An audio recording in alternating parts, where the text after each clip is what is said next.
Chris Lee, Blake Lovell, and Blaine Gilmer of Southeastern 14 here to preview Tennessee's football schedule for the 2023 season. The Vols had an outstanding year under Coach Josh Heupel in year two a year ago. Going to be ranked in probably every poll that you see coming into this one. Guys, should be an interesting year ahead for the Vols. Yeah.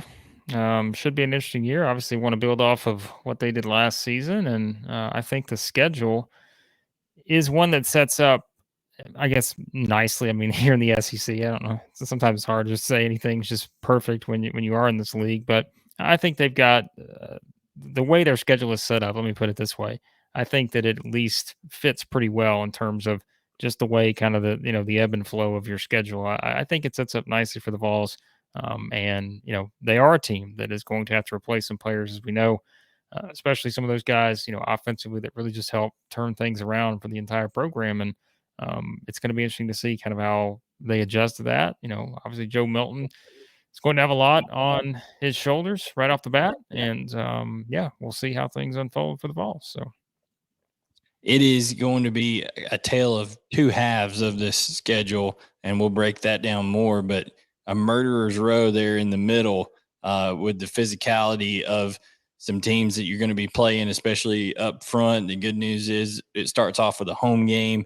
When you're talking about Texas A&M, Alabama, Kentucky, and even a UConn team that I know people are going to laugh, but Jim Mora Jr. has those guys playing night and day different than what they were before. So it's going to be an interesting 4-week run right there, just in terms of back-to-back games of quality opponents there. So, Chris, it's going to be an exciting one to break down here. Yeah, and it'll start in our backyard of Nashville on September the 2nd. The Vols take on Virginia, which will be playing its first football game after that awful tragedy a year ago.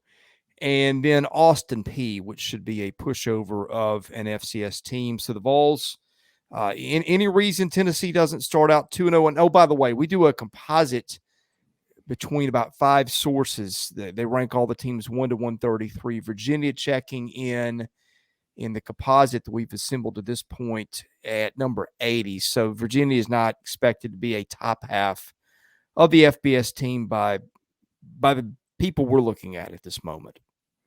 Yeah, well, they lost Brennan Armstrong in the transfer portal. I mean, it bad news for the Cavaliers. Well, I mean, you were asking, Chris, is there any reason they shouldn't be 2-0? I mean, no, there's not. But like, should we go as far as to say, is there any reason they shouldn't be 3-0? With who's up next on the schedule? Because I mean, I don't know. Like, I think this is going to be a very interesting one in that game. Obviously, we're talking about the Florida game on September the 16th. Maybe doesn't fit the profile of the first 2 games, but boy, you talk about teams that people are high on and teams that people are maybe not that high on. There is a bit of a gap between, I think, what the expectations are, not just for the fan base of those 2 teams, but on the outside looking at Tennessee and Florida heading into the season. So let's call the second phase of the schedule a 3-game schedule portion here. Let's call it the revenge phase for lack of a better term, because Florida will want revenge in a rivalry from last year. It was a good game. South Carolina and Tennessee's certainly going to want it against Carolina for spoiling its season. And then in between, I don't know, UTSA, I'm sure they can find the best something team, get upset. The Alamo, I don't know. Listen, the best team in that first 5 games that Tennessee will play, the UTSA Roadrunners. They are better than Florida. They're better than South Carolina. They give me better than both of them. I'm just telling you that neither one of those 2 are very good this year, and that is an experienced team. They return like 9 starters on offense. Frank Harris is one of them at quarterback. He's been there longer than Stetson Bennett was at Georgia, so he's like 50 years old. So he's been there for a long time, and they have a great head coach, Coach Traylor over there. What a job he does. So the reason that game's intriguing to me is because, honestly, Tennessee is going to be the more talented team, obviously, when they line up on the field. But what this is going to be a test of is, okay, you're Tennessee. You're probably coming off smoking the first 3 teams on your schedule. You just came off a really good year last year. It's going to test the maturity of this roster under Josh Heupel and company, because Do you look past a team that's used to winning, used to competing their tails off, and used to big game environments in UTSA coming in when you have South Carolina, an SEC team the next week? I think that's a maturity test and really something that would be a barometer for this Tennessee program. Because I used to have a high school coach that would tell me this, Chris. He said, the only true measure of greatness is consistency. So can Tennessee be consistent? I need some Roadrunners gear. Blaine's got me ready to run through a brick wall right here for the Roadrunners. Maybe not as fast as them, but look, I think it's very interesting because I mean UTSA, as we said, that people rank them in the top 25, and you look at all the kind of power polls out there. That is a team that I think just from a matchup standpoint, right? UTSA going up against this Tennessee team, the style they run and those kind of things, it's going to be a lot of fun to kind of see how those two teams match up when they play on September 23rd. But really, when you look at this 3-game stretch, UTSA, South Carolina, Texas A&M, all at home, all at Neyland. I think that's just such a fascinating stretch of games because we've seen South Carolina and what they can do. Obviously, Tennessee, you said, Chris, this is the revenge tier. I mean, South Carolina, Tennessee's not going to forget that one from last season, and it's in Neyland. Yeah, you talk about out for blood. Yeah, it's going to be interesting with that one. And then look, A&M, that's a team that maybe it's not revenge against Tennessee, but it's sort of revenge against themselves for how they played last season and really trying to come out and turn things around. Yeah, I mean, that's kind of what it is. So Bobby Petrino, there's probably some revenge there, right? Like I'm sure at some point Tennessee was a thorn in his side, perhaps. So yeah, I mean, those 3 games to me, circle all of them because those are the kind of games that Tennessee's going to have the season they want to have. They need to win all 3, but there's some talent there across the board in those 3 teams. So one quick thing about UTSA before you go on, Chris, I do have to say this: 23-5 over the last 2 years. So this is not a pushover. And to piggyback off of what Blake said, he said that Texas A&M was serving up vengeance upon themselves. So you know what that means? They looked at themselves and they said, "Self, we sucked last year. Okay, so we're going to have vengeance on ourselves." So, floor is yours. I mean, I didn't say that specifically, but that's This could get interesting. I'm gonna have to push back on the UTSA as the toughest team in that spurt, but it's free country. We're entitled to our opinions. Who's your pick? South Carolina? Yes. Okay. They have a D2 running back, South Carolina does. They brought in a guy, he transferred in from Newberry College in D2. They're in trouble. They play football too. Maybe not very good football, but okay. I said the revenge. I think there's really more to revenge tiers here because, again, Texas A&M, get revenge on yourselves at Alabama. That place might be hopping on October 21st, and at Kentucky, Tennessee just humiliated the Cats last year, and in a game that coming in was, I think most people thought Tennessee was going to win, but there was a little question as to Kentucky making that one interesting and maybe giving Tennessee a game into the fourth quarter. That decidedly did not happen. And by the way, you got to buy in between these. So between the Carolina and the A&M games, Tennessee's got a week off. Blaine, I'll let you start in on these 3.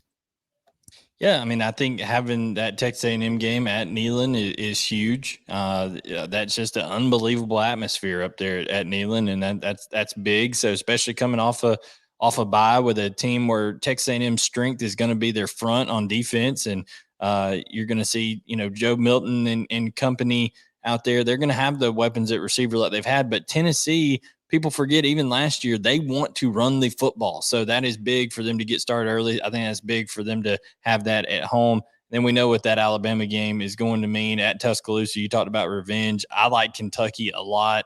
And, Jim Mora Jr. and company at UConn, like I said, those 4 games right there in that stretch, I think it's just an intriguing matchup. And all teams that I think are going to be, every one of those teams will be a bowl team, and they'll be, quality opponent. But sandwiching those 2 at Neyland is big for me, Blake. Yeah, I mean, Blaine said that, just brought it up. Like, there's a lot of bowl teams on the schedule, and we know that kind of with the SEC. But when you look at some of those teams we talked about outside the SEC, UTSA, UConn, teams like that, yeah, I mean, that's what makes it interesting. And all these teams are right here in a row. And I mean, look, for Tennessee, as we said, the goal for Tennessee to me is, where you got to last year. You sort of had the, I don't know, winner take all game against Georgia. Obviously, Georgia got the better of Tennessee, but you took care of your business elsewhere to that point. Now, obviously, we know what happened in the South Carolina game and such, but that's the way kind of the schedule sets up to me. Is we talk about what those first 6 games before you go to Alabama. I mean, if you take care of business in all 6 of those games, well, then all of a sudden, now we're talking further, right? Like you're talking into what this Alabama game could mean. And obviously, coming off of what happened last season in that game, one of the wildest games of the season, some could even say the best game of the season. And then, you got that trip to Kentucky, which is another team that just came in and boy, they laid an egg, but Tennessee looked really good to make them sort of lay that egg last season in Knoxville. So, yeah, those 2 games are just so fascinating, and will obviously decide whether we're talking about Tennessee as a team that maybe goes into a November 18th game against Georgia with sort of similar setup as we had last season, or is this a Tennessee team that maybe loses 1 or 2 of these games here before they get there, and then you're not talking national championship, you're more talking of okay, here's kind of where we are heading into the end of the season, and maybe Tennessee's playing spoiler for a Georgia or something like that. So a lot of interesting dynamics here in play, and a lot of possible scenarios just based on a couple of those games in the middle there. One more thing about that. Isn't it fascinating that a year after Will Levis moves on from Kentucky and how, touted he was going in the draft, that October 28th, that could be when Kentucky hosts Tennessee, that could be the most talented quarterback that Tennessee will have faced to date at that point, because we don't know what Alabama is going to look like. Connor Wigman in year 2 for Texas A&M, who knows? Spencer Rattler is like a roller coaster. He's up and down. I mean, all down the line, but Devin Leary could be very, very good. I think that's an interesting aspect of that too.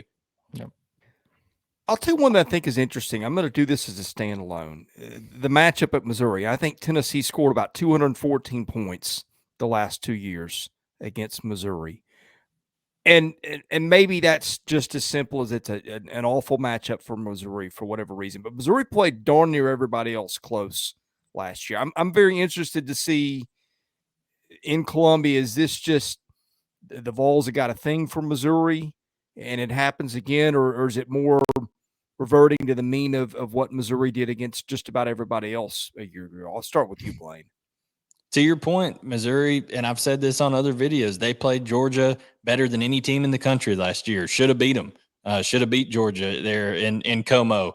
And weird things happen in Columbia, Missouri. That's just how it goes. Especially let's November 11th. Who knows? Is that at 11 a.m. kickoff time? How they do that?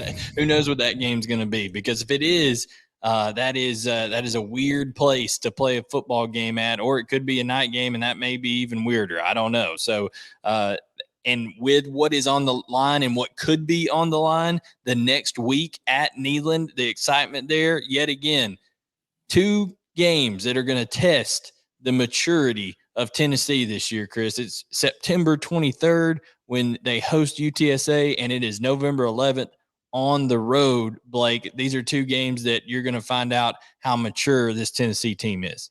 Yeah, Chris, we did the schedule preview for Missouri, and we said what they've got. I think 3, at least right now, they've got 3 top 20 teams, coming to their place: Kansas State, LSU, and Tennessee. And we kind of said, could Missouri be a team that sort of spoils the season for any of those 3 teams? Because you talked about how close they were to doing it last year against Georgia. This is another one of those games. I think if you're Missouri, you're definitely circling because I just think, there's seemingly always something in the air when you get to one of these kind of games. And so just a matter of which one it could be. And as we just talked about just a minute ago, who knows where Tennessee's at that point in their season and what could be on the line in that game, knowing what is coming next after it. So. All right, the last 2 games have been sort of athletic mismatches in different ways. Vanderbilt just doesn't have the horses to run with Tennessee right now. In the last 3 years, it showed up on the field pretty lopsided fashion. Now, last year, Georgia, the final score was probably not indicative of how that game was played. Georgia jumped on Tennessee pretty quickly, just kind of coasted the second half, and it just felt like defensively Georgia's athletes were miles better than Tennessee's. That's probably true of any two teams. I'm not picking on Tennessee there, but Blake, I'll start with you. Let's talk about the Georgia matchup. Any chance Tennessee has? I mean, I shouldn't say they don't have any chance because it's at home. I'm going to be very curious to see where these two teams are when they get to that point. Well, I mean, yeah, I think it's a matter of expectations, and I think it's a matter of really drawing on last year's game. And Blaine said it going into the game last year. Like we said, just the physicality up front and the line play was really going to be the difference. And we saw it, right? Like everybody was talking about the different things and all that. Like that was the most obvious point, I think, from the start. And so, yeah, I mean, it's a good gauge of how far you've come in one season or in 1 year, basically. Once you get to that game on November 18th, because for me, in all honesty, I don't know that I see Georgia losing a game before that one.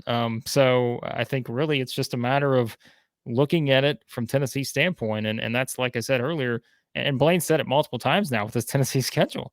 I said, look, I think it sets up nicely given where the opponents are. I think there are a couple of obviously tough stretches in here, but this is kind of one of those where you do get that tricky Missouri game before it, and then you've got this game here against Georgia, knowing all the hype surrounding it and all of that.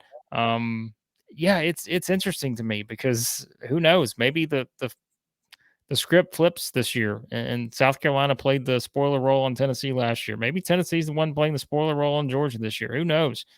So there's a lot of ways this thing could go, but I think for Tennessee and anyone else, not just in the SEC but nationally, I mean, who is the measuring stick? It's Georgia. Like there is no. That's it now. Like this team's won back-to-back national championships. So if you want to know how far your program's come, and like I said, let's just assume that Georgia's undefeated to this point. But I mean they are the top team and have been for a long time now. It feels like for however many days running, and this is how you measure where your program's at. So yeah, I mean it's clearly one of those games for Tennessee. So who has been the undisputed champion longer, Georgia or Roman Reigns? That's Those are the great trivia question. questions. Great question. But anyways, we're getting back to football here. Georgia, the thing about it, Chris, is you're not going to know probably until that game, barring injury or anything like that, if Carson Beck has the same intestinal fortitude that Stetson Bennett seemed to have in those moments. As Bill Rafferty, the legend Bill Rafferty, onions, because Stetson Bennett in the fourth quarter had him. Okay. Is Carson Beck when he's got 175,000, whatever it is, screaming drunk orange lunatics yelling at him in Neyland Stadium, how is he going to respond? Okay. How is he going to respond? These are the people who, throw the goalpost in the river. Now, we don't know. How is he going to respond? So when Carson Beck comes in there, it's going to be interesting. And now you got to replace, they have talent galore, but you got to replace guys like Jalen Carter up front. You got to replace guys like Bear Alexander up front. And we've said it, multiple times throughout here. People would like to say, okay, yes, Tennessee's spread it out, score a lot of points, all that kind of, but they run the football. They run the football at people. So two areas where they'll be able to test Georgia in that game. And I'm looking forward to previewing that when it gets down to it. And there's a lot of unknowns about Georgia, even though they're the betting favorite to win the national championship going into this season. But if Tennessee comes into that game with one or no losses and they're at home, that's a huge advantage for Tennessee. And we'll see how the Bulldogs will be able to respond to that game. Well, hold on to your onions. We're going to preview every single football schedule in the SEC this year. We're going to have power rankings. We're going to have we're going to have stuff we don't even know about yet. We're doing this in June. It's still baseball season. We got baseball content coming up if you're watching this in June. So stay tuned for that. Best way to catch all of it, hit the subscribe button, hit the like button. For Blaine Gilmer and Blake Lovell, I'm Chris Lee of Southeastern 14, and thank you for watching.